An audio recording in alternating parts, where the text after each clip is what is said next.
Sampel seperti apa sih yang akurat untuk dianalisa?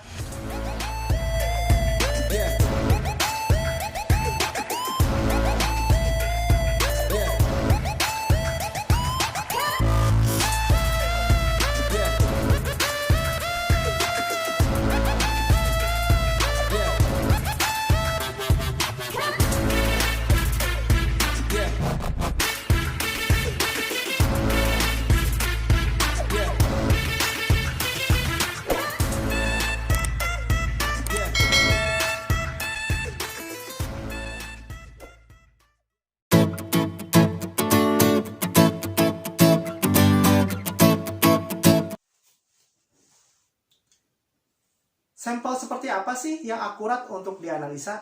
Nah, untuk bahasan ini saya akan membahas dari sampel yang biasa kami sebagai grafolog menganggap itu akurat, gitu ya.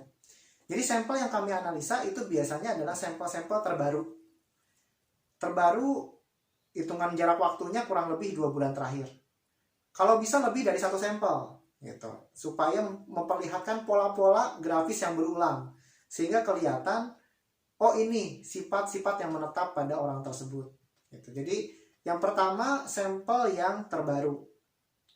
Yang kedua, ditulis dalam keadaan dia tidak tertekan secara mental. Gitu. Jadi yang kedua ini sangat penting. Kenapa? Karena untuk merepresentasikan kepribadiannya secara utuh, dia harus dalam keadaan tenang, dalam keadaan emosi yang stabil.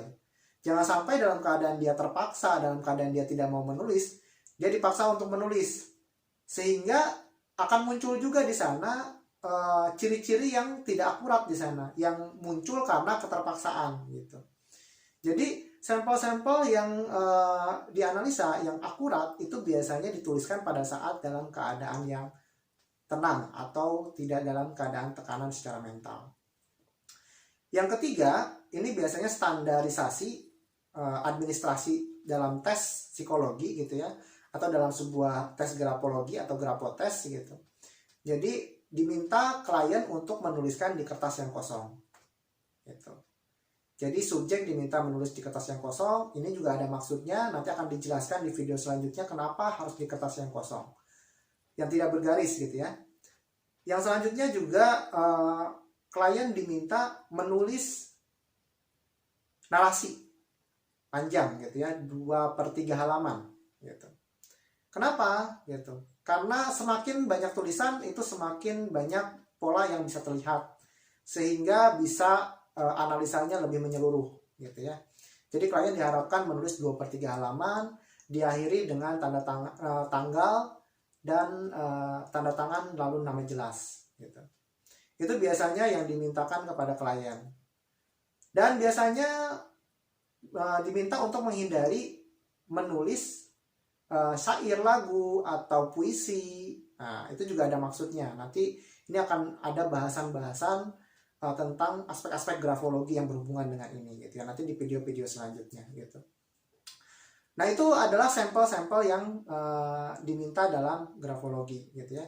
Dan satu lagi yang penting adalah pada saat dia menulis narasi, itu dia tidak mencontek. Nah, kenapa tidak mencontek? Karena kalau misalkan dia mencontek, itu yang terjadi tidak merepresentasikan cara berpikirnya gitu.